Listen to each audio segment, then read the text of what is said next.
स्वागत है आप सभी का आपके अपने चैनल टेट सीटेट स्टडी में। फ्रेंड्स, आज की यह क्लास आप लोगों के लिए बहुत ही महत्वपूर्ण होने वाली है, क्योंकि इस क्लास में हमने उन प्रश्नों को लिया है जो कि आप लोगों के परीक्षा की दृष्टि से बहुत ही महत्वपूर्ण है।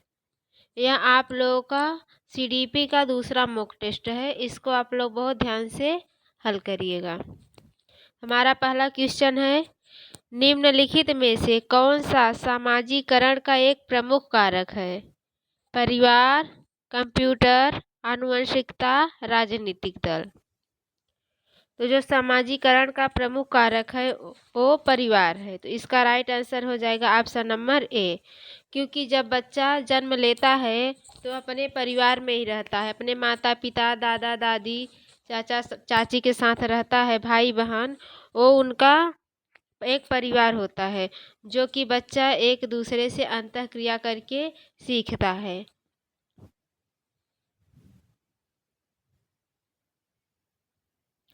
प्राथमिक स्तर का पाठ्यक्रम होना चाहिए विषय केंद्रित, कोर पाठ्यक्रम, बाल केंद्रित, पुस्तक आधारित।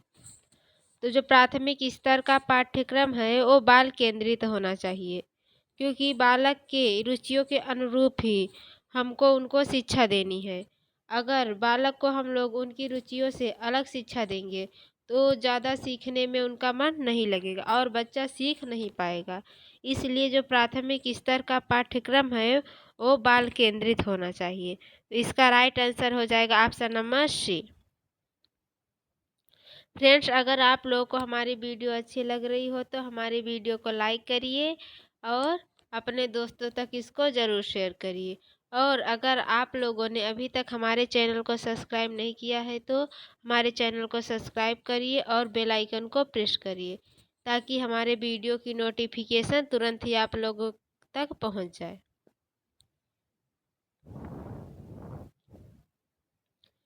हमारा अगला क्वेश्चन है, बच्चों की त्रुटियों के बारे में निम्नलिखित में से कौन सा कथन सत्य है? सावधानी के कारण बच्चे त्रुटियां करते हैं। बच्चों की त्रुटियां उनके सीखने की प्रक्रिया का अंग हैं। बच्चे तब त्रुटियां करते हैं जब शिक्षक सौम्य हो और उन्हें दंड न देता हो। बच्चों की त्रुटियां शिक्षक के लिए महत्वहीन है। तो बच्चे जो त्रुटियां करते हैं, बच्चे त्रुटियां करते हैं और फिर उससे सीखते हैं। बच्चों की त्रुटियां जो है उनके सीखने की प्रक्रिया का अंग है। तो इसका राइट आंसर हो जाएगा ऑप्शन नंबर बी, क्योंकि बच्चे त्रुटियों के माध्यम से ही सीखते हैं। कोई भी काम होता है, बच्चा एक बार में तो उसको परफेक्ट तरीके से कर नहीं लेता। बच्चा एक बार करेगा, कुछ त्रुटि होगी, बच्चा उसको सीखेगा, फिर अगली बार कोशिश करेगा, फिर कुछ त्रुटि होगी, फिर बच्चा सीखेगा, फिर अगली बार कोशिश करते करते वो चीज़ को सीख जाता है। तो जो बच्चों की त्रुटियां होती हैं वो बच्चों की सीखने की प्रक्रिया का अंग होती हैं। खेल शिक्षा की खेल विधि से तात्पर्य है खेल क्रियाओं द्वारा शिक्षा, खेल क्रियाओं द्वारा मनोरंजन, खेल की शिक्षा, क्रियाशीलता पर जोर। तो खेल की शिक्षा विधि से तात्पर्य है कि खेल क्रियाओं द्वारा बच्चों को शिक्षा दी जाए। इसका राइट आंसर हो जाएगा ऑप्शन नंबर ए।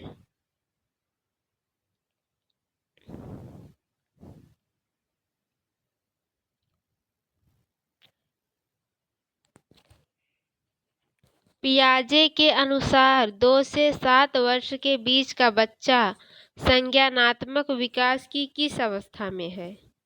पूर्व संक्रियात्मक अवस्था, औपचारिक संक्रियात्मक अवस्था, मूर्त संक्रियात्मक अवस्था, संवेदीगामक अवस्था। तो जो पियाजे हैं इन्होंने संज्ञानात्मक विकास की 4 अवस्थाएं बताई हैं। पहला है संवेदीगामक अवस्था, जो कि जन्म से 2 वर्ष तक होती है। फिर पूर्व संक्रियात्मक अवस्था, जो कि 2 से 7 वर्ष तक होती है। फिर मूर्त संक्रियात्मक अवस्था, जो कि 7 से 11 वर्ष तक होती है। फिर अमूर्त या औपचारिक संक्रियात्मक अवस्था 11 से 15 साल के बीच होती है। तो यहाँ पे पूछा है कि 2 से 7 वर्ष के बीच का बच्चा किस अवस्था में होगा? तो 2 से 7 वर्ष के बीच का बच्चा जो होगा वो पूर्व संक्रियात्मक अवस्था में होगा। तो इसका राइट आंसर हो जाएगा ऑप्शन नंबर ए, पूर्व संक्रियात्मक अवस्था। कक्षा में प्रश्न पूछने से विषय वस्तु स्पष्ट होती है, निष्क्रियता घटती है, समय नष्ट होता है, अनुशासन भंग होता है। तो कक्षा में प्रश्न पूछने से विषय वस्तु जो होती है वो स्पष्ट होती है। तो इसका राइट आंसर हो जाएगा ऑप्शन नंबर ए।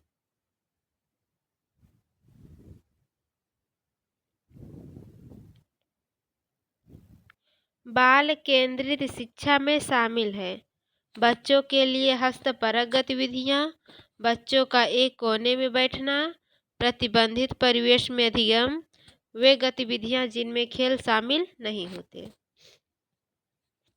तो बाल केंद्रित शिक्षा में बच्चों के लिए हस्तपरक गतिविधियां शामिल है। तो इसका राइट आंसर हो जाएगा ऑप्शन नंबर ए। फ्रेंड्स, हमारे वीडियो को लाइक करिए, अपने दोस्तों तक इसको जरूर शेयर करिए और हमारे चैनल को सब्सक्राइब करिए। विकास किससे और किसकी ओर बढ़ता है?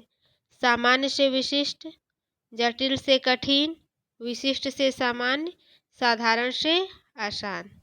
तो जो विकास है वो सामान्य से विशिष्ट की ओर बढ़ता है। तो इसका राइट आंसर हो जाएगा ऑप्शन नंबर ए।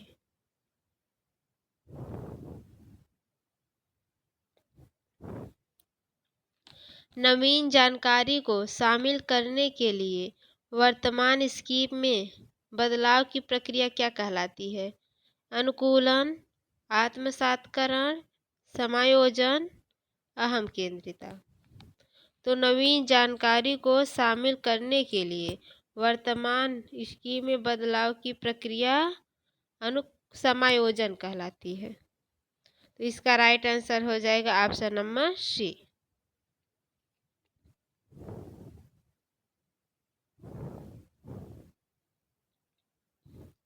बच्चों में ज्ञान की रचना करने और अर्थ का निर्माण करने की क्षमता होती है। इस परिप्रेक्ष्य में एक शिक्षक की भूमिका है तालमेल बैठाने वालों की, संप्रेषक और व्याख्याता की, सुगमकर्ता की, निर्देशक की। तो इसका राइट आंसर हो जाएगा सुगमकर्ता की। बच्चों में ज्ञान की रचना करने और अर्थ का निर्माण करने की क्षमता होती है। इसमें जो एक शिक्षक की भूमिका होती है वो सिर्फ और सिर्फ सुगमकर्ता की होती है। इसका राइट आंसर हो जाएगा ऑप्शन नंबर सी। फ्रेंड्स, आप लोगों को हमारे चैनल पे सीटेट की बहुत ही अच्छी तैयारी करवाई जाएगी। आप लोग हमारे चैनल के साथ बने रहिए। आप लोगों को किसी अन्य चैनल पे जाने की ज़रूरत नहीं पड़ेगी और ना ही किसी नोट की ज़रूरत पड़ेगी। बस आप लोग हमारे साथ बने रहिए। आप लोग बहुत अच्छे नंबरों से सीटेट को क्वालिफाई करेंगे। और हाँ, अगर अभी तक आप लोगों ने हमारे चैनल को सब्सक्राइब नहीं किया है तो हमारे चैनल को सब्सक्राइब कर लीजिए और बेल आइकन को प्रेस करिए ताकि आने वाली वीडियो की नोटिफिकेशन आप लोग तक तुरंत ही पहुंच जाए।